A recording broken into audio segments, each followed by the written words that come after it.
नमस्ते, मी गणेश खडकर, समाज सुधारक या आपल्या युट्यूब सिरीज मध्ये तुमचं स्वागत। आज आपण 14वे समाज सुधारक म्हणून कर्मवीर भाऊराव पाटील यांची ओळख करून घेणार आहोत। 1887 ला कोल्हापूर मधल्या कुंभोज मध्ये त्यांचा जन्म झालेला आहे। 1959 ला त्यांचा मृत्यू झालेला आपल्याला पाहता येतो। कोल्हापूर मध्ये असताना ते दिगंबर जैन बोर्डिंग मध्ये होते।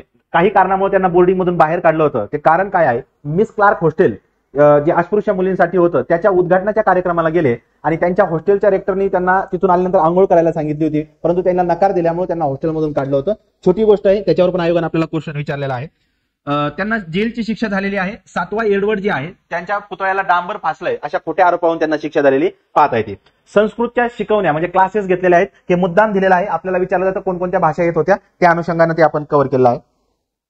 रयत शिक्षण संस्था सगळ्यांना माहित आहे। 4 ऑक्टोबर 1919 ला कराड तालुक्यामधल्या काले या ठिकाणी ती स्थापन झालेली आहे। सहकार्य कोणी कोणी केलंय? दत्ताजी पाटील, भाऊराव चौगुले, नरुकाका खोत नावं विचारले जातात सहकार्याचे कायम। उद्दिष्ट आहे, रयत शिक्षण संस्थेच्या उद्दिष्टावर पण क्वेश्चन आलेला आहे। मागास जातीत शिक्षणाची आवड निर्माण करणे, विद्यार्थ्यांना स्वावलंबी, उद्योगी आणि सिलवान बनवणे आणि मागास जातीतल्या गरीब विद्यार्थ्यांना मोफत शिक्षण देणे। दुधगाव विद्यार्थी आश्रम 1909 ला स्थापन केलता सर्व जातींच्या विद्यार्थ्यांसाठी, हे पण इथं लक्षात ठेवता येते। मुष्टी फंड योजना सुरू केलेली आपल्याला पाहता येते। कुऱ्हाड नावाचा साप्ताहिक आहे, हा थोडासा वेगळा मुद्दा आहे, लक्षात ठेवा। 1935 ला silver jubilee rural training college स्थापन केलं। त्याचा हेतू होता शिक्षक लोकांना ट्रेनिंग देण्यासाठीचा।